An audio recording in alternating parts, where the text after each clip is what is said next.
தமிழ்நாடு சட்டமன்ற தேர்தலை முன்னிட்டு வேட்புமனு தாக்கல் நிறைவடைந்த நிலையில் வேட்பாளர்களின் சொத்து விவரங்கள் வெளியாகி பெரும் கவனத்தை ஈர்த்துள்ளன. குறிப்பாக ஆயிரக்கணக்கான கோடி ரூபாய் சொத்துகளுடன் களம் இறங்கியுள்ள வேட்பாளர்கள் யார் என்று வெளிச்சத்திற்கு வந்துள்ளது. மொத்தம் 234 தொகுதிகளுக்காக 7454 பேர் வேட்புமனு தாக்கல் செய்துள்ள நிலையில் சென்னை நகரிலேயே 600க்கும் மேற்பட்டோர் போட்டியிட முன்வந்துள்ளனர். தற்பொழுது மனுக்கள் பரிசீலனை செய்யப்பட்டு வரும் நிலையில் ஏப்ரல் 9ஆம் தேதி வரை மனு திரும்ப பெறும் அவகாசம் வழங்கப்பட்டுள்ளது. அதன் பின்னர் இறுதி வேட்பாளர் பட்டியல் வெளியாக உள்ளது. இந்த தேர்தலில் மிக அதிக கவனம் ஈர்த்துள்ள தொகுதியாக திருச்சி மாவட்டம் லால்குடி உருவெடுத்துள்ளது. இதற்கு முக்கிய காரணம் லாட்ரி கிங் என அழைக்கப்படும் சாண்டியாகோ மார்டினின் மனைவி லீமா ரோஸ் மார்டின் அதிமுக வேட்பாளராக இங்கு போட்டியிடுவதுதான். லீமா ரோஸ் மார்டின் தாக்கல் செய்துள்ள பிரமாண பத்திரத்தின்படி அவரது பெயரில் மற்றும் 139.62 கோடி மதிப்பிலான அசையும் சொத்துகளும் 990.94 கோடி மதிப்பிலான அசையா சொத்துகளும் உள்ளன.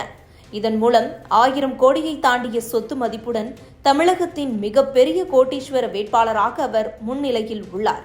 குடும்பத்தின் மொத்த சொத்து மதிப்பு 5000 கோடியை தாண்டுவதாகவும் தகவல் வெளியாகின.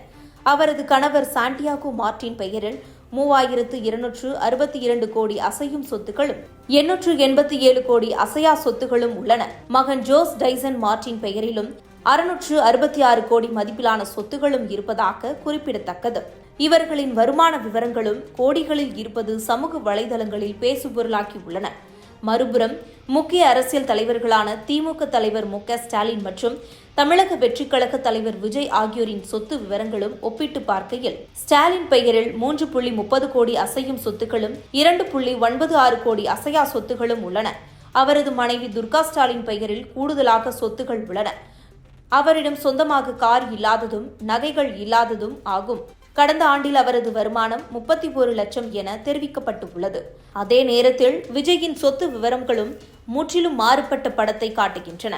அவரது பெயரில் 404.58 கோடி அசையும் சொத்துகளும் 115.14 கோடி அசையா சொத்துகளும் உள்ளன. மொத்த சொத்து மதிப்பு 519.72 கோடியாகும். 2021-2022 ஆண்டில் மட்டும் அவர் 237.46 கோடி வருமானம் ஈட்டியுள்ளார். இந்த எண்ணிக்கைகளின் அடிப்படையில் பார்க்கும் பொழுது அரசியலில் புதிதாக களம் இறங்கிய விஜய் சொத்து மதிப்பில் ஸ்டாலினை விட பல மடங்கு முன்னிலையில் இருப்பது வெளியாகியுள்ளன. மொத்தத்தில் இந்த தேர்தல் பணபலம் விசஸ் மக்கள் நம்பிக்கை என்ற சுவாரஸ்யமான மோதலாகவும் மாறியுள்ளது. ஆக மொத்தத்தில் கோடிகள் புரளும் இந்த வருமான கணக்குகளுடன் லீமா ரோஸ் களம் இறங்கி இருப்பது லால்குடி தொகுதியை விஐபி தொகுதிகளின் பட்டியலில் சேர்த்துள்ளது.